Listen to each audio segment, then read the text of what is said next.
വീണ്ടും വരുന്നവനായ ക്രിസ്തുയേശുവിന്റെ നാമത്തിൽ സ്നേഹ വന്ദനം. ഇന്ന് നോമ്പിന്റെ 42-ാം ദിവസം. ഇന്നത്തെ ചിന്തയ്ക്ക് ആധാരമായി വിശുദ്ധ യോഹന്നാൻ എഴുതിയ സുവിശേഷം 11-ാം അധ്യായം 25-26 വാക്യങ്ങൾ. യേശു അവളോട്, ഞാൻ തന്നെ പുനരുത്ഥാനവും ജീവനും ആകുന്നു.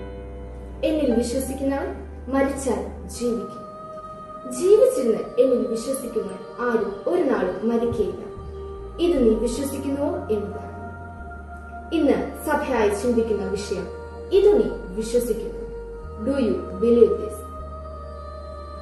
യേശുവിന് പ്രിയനായ ലാസർ മരിച്ച് കല്ലറയിൽ വെച്ചതിന്റെ 4-ാം നാൾ ബഥാനിയയിലെത്തുന്ന യേശു തന്നെ തന്നെ മാർത്തയ്ക്ക് വെളിപ്പെടുത്തി കൊടുക്കുന്ന പ്രസ്താവനയാണ് ഞാൻ തന്നെ പുനരുത്ഥാനവും ജീവനും ആണ് എന്നുള്ളത്. മാർത്ത പുനരുത്ഥാനത്തിൽ വിശ്വസിച്ചവളും ദൈവത്തിന് സകലവും ചെയ്യുവാൻ കഴിയുമെന്ന് വിശ്വസിച്ചവളും ആയിരുന്നു.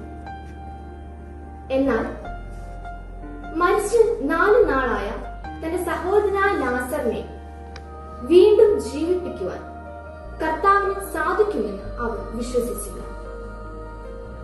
ജീവന്റെ മേലും മരണത്തിന്മേലും അധികാരമുണ്ടെന്ന് ലാസറിനെ ഉയർപ്പിച്ചുകൊണ്ട് യേശുക്രിസ്തു ഇവിടെ വെളിപ്പെടുത്തുന്നു.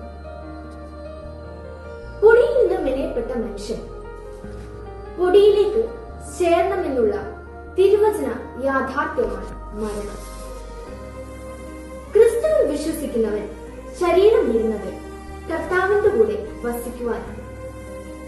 അതുകൊണ്ട് ക്രിസ്തീയ വിശ്വാസത്തിന്റെ മഹത്തായ പ്രത്യാശ മരിച്ചവരുടെ ഉയർത്തെഴുന്നേൽപ്പാണ്. പാതാളത്തിന്റെ കോട്ടകളെ തകർത്ത് മരണത്തിന്മേൽ തന്റെ അധികാരത്തെ വെളിപ്പെടുത്തിയ പുനരുത്ഥാനത്തിന്റെ ശക്തിയിൽ നമുക്ക് വിശ്വസിക്കാം. യേശു നമ്മുടെ പാപത്തിന്റെ ശിക്ഷ ഏറ്റെടുത്ത് നിത്യജീവനം പ്രദാനം ചെയ്തു. യേശു കർത്താവിൽ വിശ്വസിക്കുന്നവന് നിത്യജീവൻ ഉണ്ട്. യേശു മാർത്തയോട് മാത്രമല്ല ചോദിക്കുന്നു, നാം ഓരോരുത്തരോടും ഇന്നും ചോദിക്കുന്നു, നീ ഇത് വിശ്വസിക്കുന്നു എന്ന്. പുനരുത്ഥാനവും ജീവനുമായ യേശു കർത്താവിൽ വിശ്വസിച്ച് നമുക്ക് നിത്യജീവനെ അവകാശമാക്കാം. ഈ വചനങ്ങൾ ദൈവം അനുഗ്രഹിക്കും.